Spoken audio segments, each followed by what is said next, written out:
Gonna build a mountain from a little hill. Evening folks, this is Best in Slot. I'm very excited to talk to you guys tonight about the brand new Planet Zoo trailer that we just saw at E3. Now I've already uploaded the whole thing onto the channel. I'm going to play through it one more time right here because it is only, how long is it? It's only a minute long, but then we're going to go through it bit by bit, see if we can pick out any more information. This is the extended version of the trailer we already saw yesterday, so it's got some familiar clips but also some brand new stuff and very exciting news which I'll mention in a second. But let's watch the trailer first.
Okay, now whilst I don't think that shows any new animals we haven't seen before, there are some pretty cool things in there that we're going to mention in a second. We're going to go through it just scene by scene like we did yesterday, but I do want to point something out.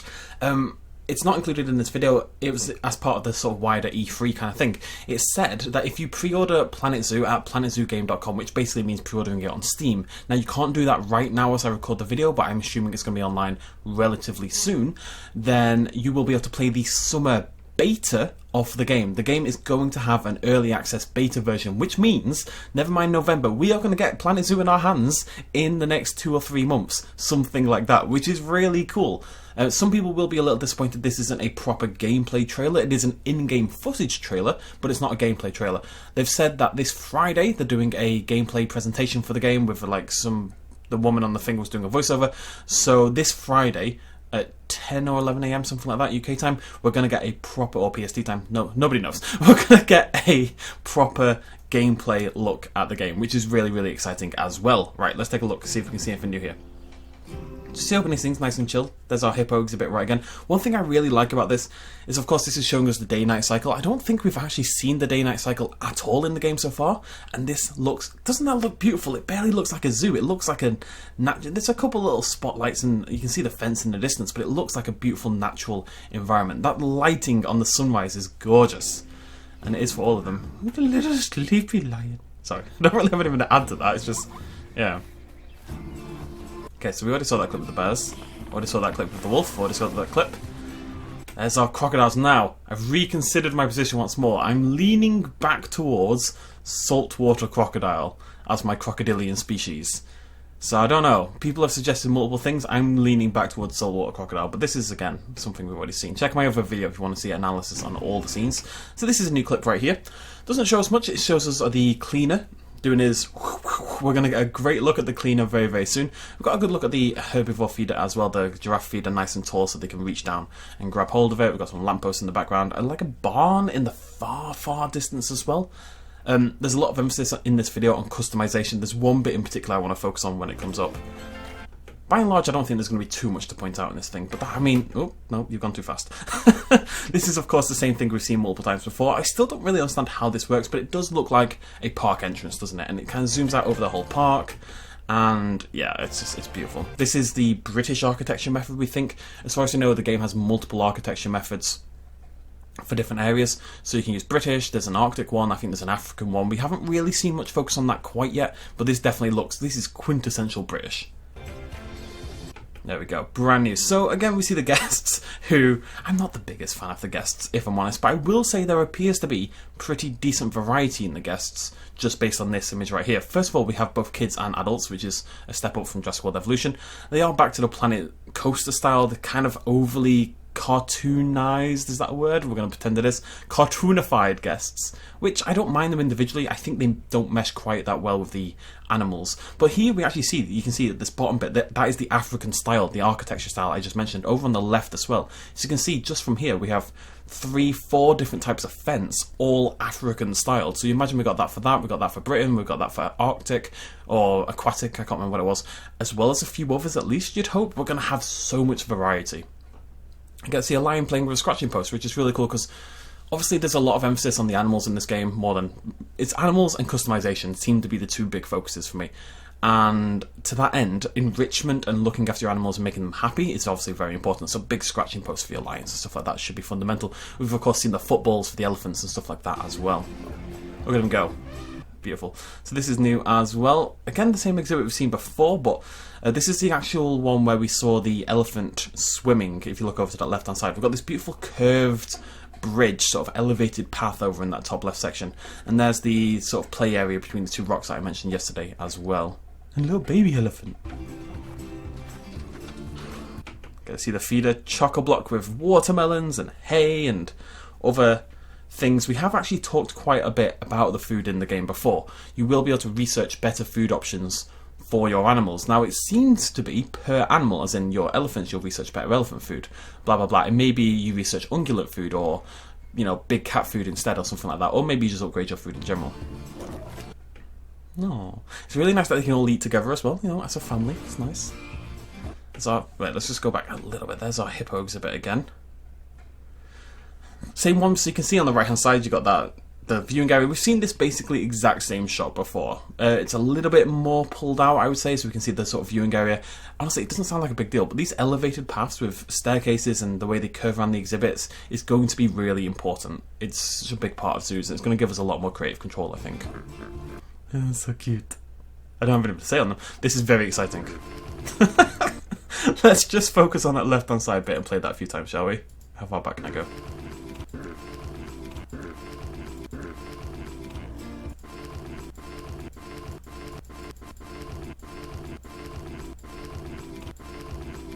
I'll stop eventually. Now, you can see here, we're going to focus on the feces for a moment. They did say, also a log, I'm very excited about the log. They did say that the feces in the game is going to be quite realistic, right? And that they actually mentioned, one of the first things we heard about this game, oddly enough, was that the hippos will defecate realistically, as in they'll kind of squirt out, you know, like we're seeing right here, which is what hippos do in real life. They also mentioned that each piece, each boli, I believe it's called, of dung will be an individual physics object. So if you just watch over on the left, and I know this is a lot of focus for feces, then you'll see that as the hippo defecates, like the little bits on the ground kind of just randomly pile up. That's not like related, but whenever there's a big piece that comes out, then it kind of rolls onto the ground, and you do actually see it happen in the clip. It's very important stuff. That bit there, you can just about see it bounce onto the floor. Anyways, moving on. So again, that's our cleaner guy. He's going to swim past. It does seem the hippos swim on the surface, which is a little bit of a shame. But I still think that's going to look very, very cool. There we go. So we saw this guy very, very early on. This is just one of our staff members, of course. And he's going to be responsible for cleaning our exhibits. And your animals that defecate a lot are going to need more staff care. Because obviously, if there's feces everywhere, people are going to get a little bit unhappy. Oh, and a little baby hippo on the right hand side that you can just about spot. So we get a very brief glimpse there of the terrain management, the biome. Now we still don't really know how the biomes in this game are going to work. Based on what we've seen, it doesn't look like... Let's say you've got this park here. This is like a nice temperate woodland looking area, you know, grassland, very typical default park, right? And we've seen quite a lot of this park now, and we've never seen an Arctic environment or anything else in this park as like a biome on the ground. You know, like in Zoo Tycoon 2, where you'd make an exhibit and then you'd grab the right biome brush and you'd cover it in water, or you'd cover it in ice, or you'd cover it in desert sand and stuff like that. From what we've seen so far, that isn't going to be the case. That doesn't look like it's going to be the case. I think it's going to be more about adapting the habitat you have for the animals. Of course, like we see here, you will be able to, you know, you're going to put down trees, you're going to put down sand. Yeah, that looks beautiful, actually, if we just go back onto that. There we go, look at that. So, I mean, you've taken a grass plain, added some sand, added some water, and it does look entirely different. It could definitely pass as, like, somewhere in Africa for one of your African creatures. I love this on the right as well. Imagine, like, I'm hoping and you'll see it in a second, but this lake surrounded by the shrubbery and the rocks, I think this is all custom stuff. This is all manually placed. We're about to see that come to fruition in a really big way in a second, but I do want to just point out that biome stuff because I think that's the way the game is leaning. So maybe you'd struggle to have every animal in every park. Now, it's not like that would be impossible. Maybe that is something you can do. Maybe you can get snow machines, maybe you can get cooling pads, and maybe you can have a polar bear in your temperate forest park. But I'm very curious to see how that biome system is going to play out. This is the exciting bit. Look at that. Look at it. It's in bits. I don't know how else to say it. It's in bits. They've made this whole, that is a modular built climbing frame that not only can you build it so it looks amazing and custom and huge or small as need be, but then, as you can see, the chimps use it. They actually, and they smash a box around, which we'll talk about again, I'm sure. They actually, I just think that's incredibly cool. Just watch it one more time. Look at that. Bam, bam, bam, bam. All these individual, many individual parts to build these amazing climbing frames. Now, if it's like Planet Coaster, basically what we're able to do is, if you want to build a full-on custom one like this, you'll be able to do so. I imagine some people are going to build some beautiful stuff. But if it's also like Planet Coaster, you'll be able to save those and upload those to the workshop. So if you are the kind of person who looks at that and thinks, oh my god, I could never do that kind of thing, which some people definitely don't have. Some people don't want to focus on the creative aspect, some people will want to focus on the animals. You should be able to download things like this off the workshop and bring them into your park anyway, so you shouldn't really be limited by your own creativity, basically. But I just think a modular system like that lets your animals actually jump around and dynamically use them is incredibly impressive. I am like slightly blown away by the depth of detail we're getting right here. I don't think there's anything else I want to say. We've got this nice like sheer glass, it looks like, fence on the right hand side, but beyond that, is it glass or is it barbed wire? Might be barbed wire. Nice. Smashes a box around. Again, we're just seeing little bits of enrichment. Of course, there's something else on the... What is that on the ground? It's got a logo on it. I have no idea what that is, but if it's anything like every single animal and pet in the world, obviously the box contains something much more exciting, and the chimp decided to go for the box anyway, because that's what chimps do. That's what animals do. Got a nice little shot here of the train. That's the best look we've had at the train. Now the train is going to function kind of like a monorail system. Instead of having a big obnoxious monorail like in Jurassic World Evolution or indeed Planet Coaster, we're going to have this very cool retro style train that moves around on, I assume, placeable tracks.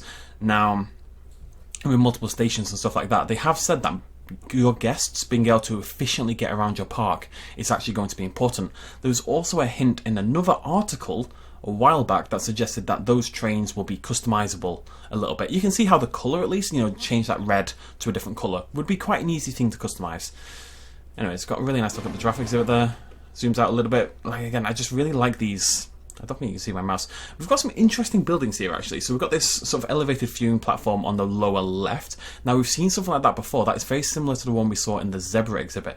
But then towards the back, we have what... I mean, it's obviously a larger viewing area, but it looks like it may have an inside-looking area for the giraffes to go. You know, like in most zoos where animals like this, you'd have an outside area where you can look at your animals, and then you'd have like an inside bit as well where they go to sleep or they go to eat, and you're allowed to walk through that. You know, giraffes, hippos, elephants, most savanna animals in particular have something like this. That looks like it could be something in the same kind of vein, because it's a rather strange-looking building. Do we see anything else on there? Just some nice fences and stuff like that. We can see a baby giraffe. We see another enrichment item via a giant punching bag kind of thing. We see their sleeping area, their proper sleeping area. On the right, it seems caves are going to be a big thing for that. How they get under that cave is massive, actually. There's our giraffes. We've seen this shot already. I think every shot from now is one we've seen before. Oh, my crocodiles. Oh, the umbrellas, the rain. Oh, oh, I don't like chimps, but I like that chimp.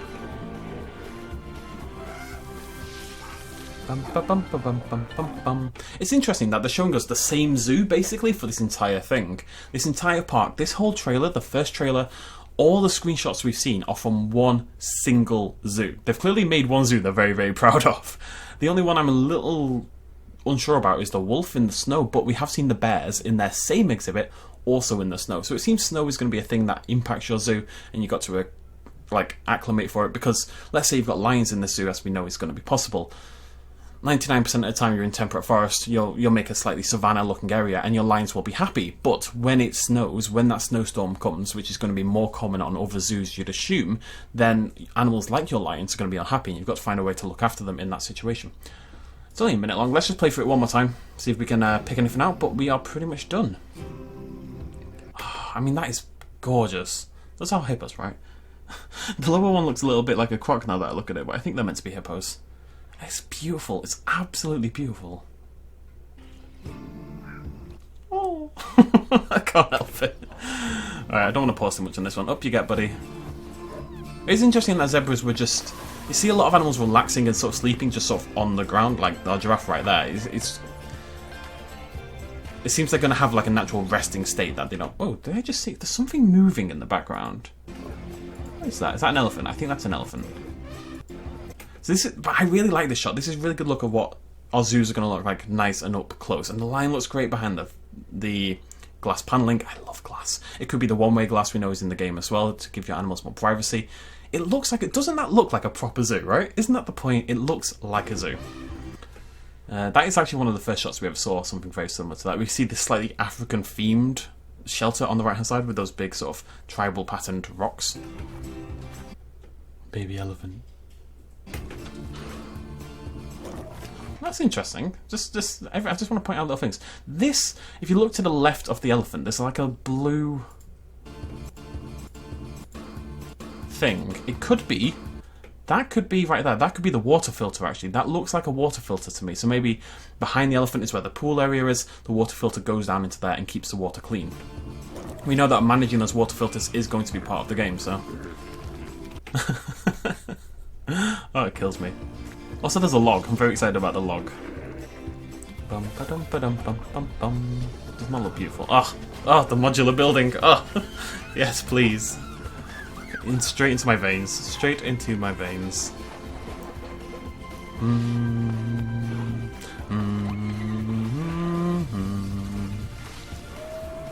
Okay, all stuff we've seen before now. We'll just let it finish.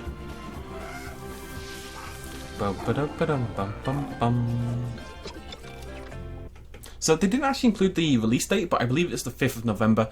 It is in my other video. I don't want to confirm that off the top of my head, but I believe 5th of November is put as the release date on the the shorter trailer we saw last night, which, like I say, is back online now. I did take it down briefly because it wasn't meant to be shown yet. People were wondering about that. Just to clarify, the trailer wasn't meant to be shown last night. It was meant to be shown today, and I didn't realise that when I showed it. So I took it down out of courtesy to Frontier. So 5th November, Friday, more gameplay, proper actual gameplay. I know some people will see this and be a little bit disappointed about the lack of, you know, what the game is going to play like, but it seems we're going to see that very soon. And the game itself is going to be out much, much sooner than we expected. We can expect the beta, like I say, sometime in summer if you pre-order the game. Which is basically the same as buying an early access copy. Now, I imagine that means maybe the game will be wiped between beta and release, but, you know, if you sign up for that, that's what you expect, and if you don't want to do that, you can just wait for the full release in, we assume, 5th November. I'm really excited. The fact that we could have the game next month or the month after, technically, when does summer end? Summer ends in August, right? I think August is the last month of summer. So by the end of August, we should get our hands on Planet Zoo, in theory. At least on a beta kind of capability. You'd imagine maybe a reduced animal roster. We've seen about 20 to 25 animals now, something like that, or had that many confirmed. Maybe, and that's about half the final roster as far as we know. So maybe that's the kind of roster size we should expect upon beta release. You'd also imagine some less building stuff and probably a focus more on the sandbox elements rather than the story elements. We know the game is going to have a big campaign where you go all around the world and stuff like that, and I imagine that will not be a big factor in the beta either. I imagine it will focus more on sandbox and just letting us mess around with the animals and stuff like that. Either way, we will cover the bejeebus out of it. We will be back on Friday as well with some content on the official gameplay reveal, so stick around for that. I'll see you lovely folks next time. If you like this video and everything we're doing on Planet Zoo, please do hit the like button and subscribe to be kept very much up to date on all the Planet Zoo news. I know I was a little slow on a couple of things. We're going to sort that out, I promise, as well as Jurassic World Evolution and some other stuff, I'm sure. Thank you for joining me. Cheers much love as always. Bye-bye. Hey folks, thanks for watching. If you enjoyed this video and you want to help support me a little bit more, you can do so at patreon.com/bestinslot. There's a link in the description down below. Every little really does help in times like these, but it's not at all expected, and by just watching the video you've already helped me out massively, and it makes you a pretty cool person, so well done you. Thanks for joining me either way, I'll see you next time.